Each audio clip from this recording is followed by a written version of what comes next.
Hi everyone, welcome to Ancient Warfare Answers with me, Murray. I'm alone again, so it's Murray's Ancient Warfare Answers, your 10-minute fix of ancient military history, a weekly event, I hope, for all of you.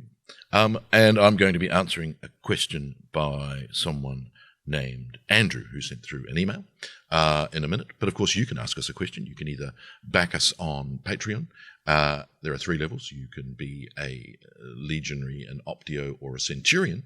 And if you are at the top level, you can get a print copy of the magazine, Ancient Warfare, or an optio, you get a digital copy. And of course, you can also just back us as a legionary. And you can ask us your own military question, and we'll see whether we have the nous to answer it.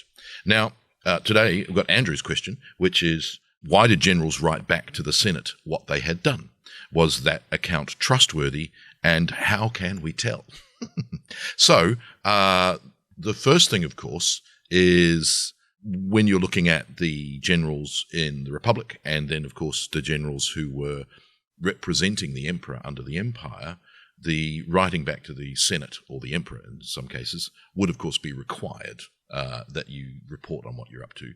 The second thing is, of course, that when you have an emperor or a Julius Caesar being the most famous example, writing back, they're telling everyone and touting what they've been up to.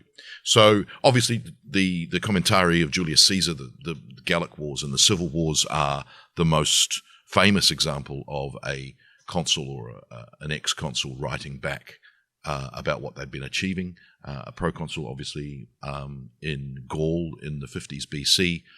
Caesar is writing about himself in the third person, so it looks like it is official, but it very much is a report on what he's doing from his own perspective, telling his version of events. And certainly, when it comes to the civil wars, we think that that's even more the case, that he's justifying his actions in the civil wars, where, again, he also has fictional additional authors who are him. Julius Caesar is very much guilty of bending the facts to his advantage.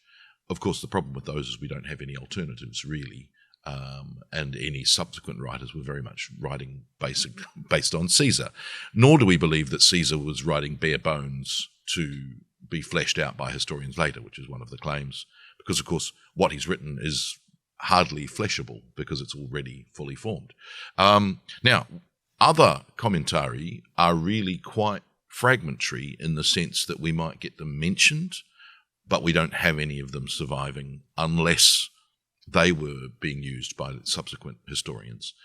If that was the case, often even those subsequent historians don't survive, so we don't really have much. So, for instance, we know that Pompey wrote a breviarium about what he was doing in the East.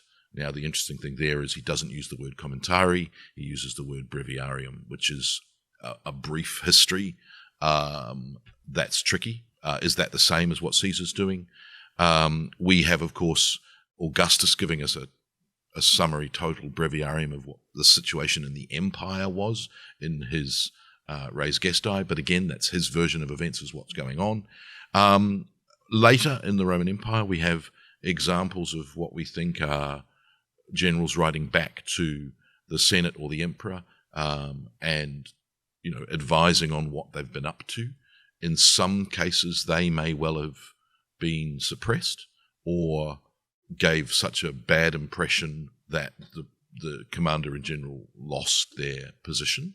Or, in the case of someone like Domitius Corbulo, was writing back to the Senate about their successes to the point that Nero got so jealous that required him to fall on his sword. And, of course, one of the amazing things about Domitius Corbulo is he did fall on his sword as requested.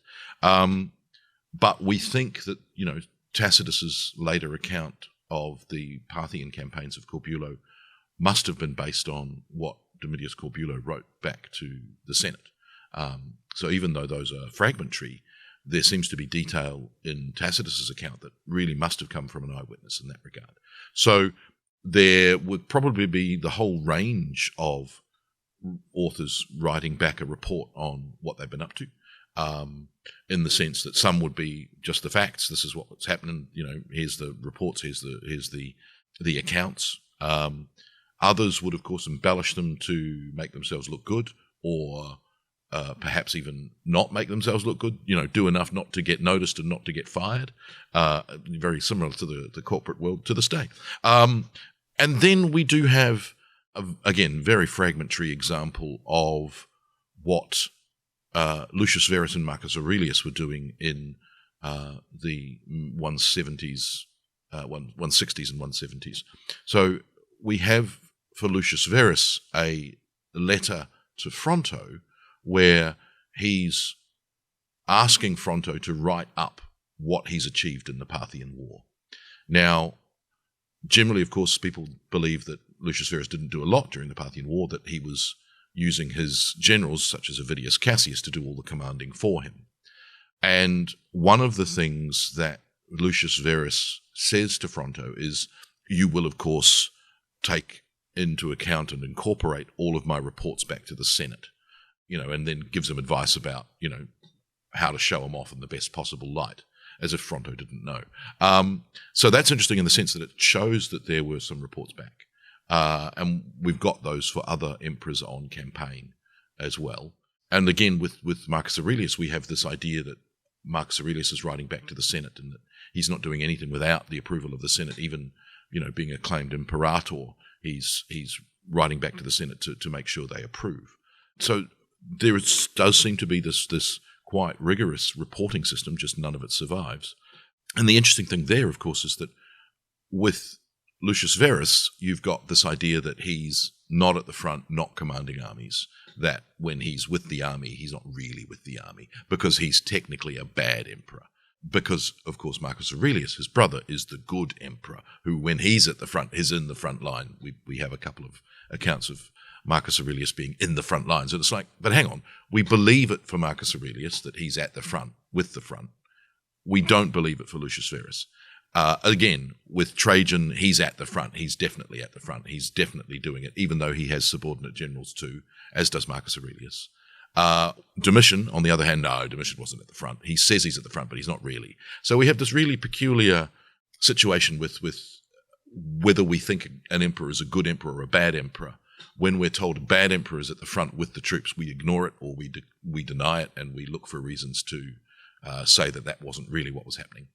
When it's a good emperor at the front, we completely accept it, and we, to the point that we will say that they were commanding the troops themselves, not just using subordinates, which is incredibly unfair, because we have the same evidence for both, but based on whether we consider the emperor to be a bad emperor or a good emperor is whether or not they were at the front actually doing things.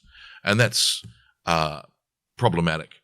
And I think the reality is that all the emperors who commanded in person, and actually there are few of them, certainly in the first 2 centuries, there are a lot who don't command in person rather than who do.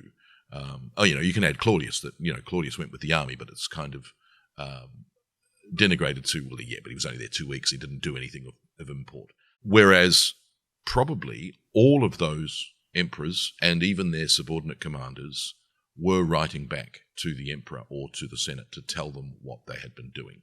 And depending on the structure of the government at the time, and how risky it was for you to tell the truth and give an accurate update of what was actually happening, probably tells you what sort of reporting it would be. On the one hand, we have the letters of Pliny as governor of Bithynia to Trajan, which are intricate and detailed.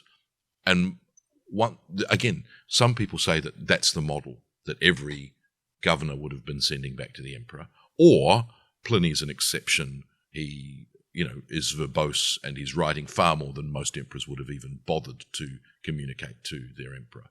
So you've got those two ideas. Probably the reality is somewhere in between. You probably couldn't have had silence. If you said nothing, wrote nothing, chances are someone else on your governing staff would have been writing back to the emperor or the Senate, telling them what you've been up to, especially if they're after your job. And we have evidence of that from, there are bits of evidence that are tantalizing and suggest that, someone's getting bad-mouthed and then they get booted off their job and then they get reinstated when they've, had a chance to show that that was false. Tedious Julianus in the 70, for instance. And then later, one of my favourites, I haven't got time. Tantalising.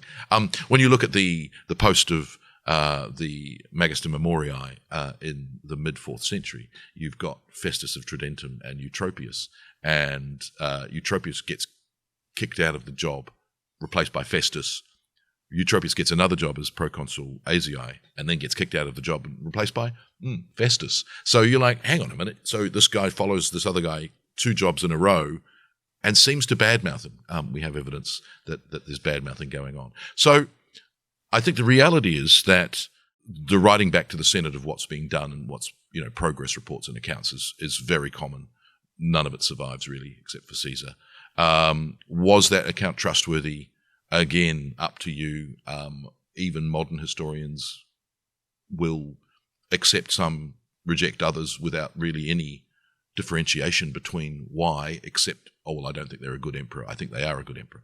So, if you start to assess the material on its merits, I think you're probably going to find that there are more reports than we think. But we do have to accept that the bad emperors were actually in command at the front with their armies, or we have to reject that the good emperors were in command at the front with their armies. They're either working through subordinates or they're there in person, or both. Not one set are there and one set aren't. See you next time.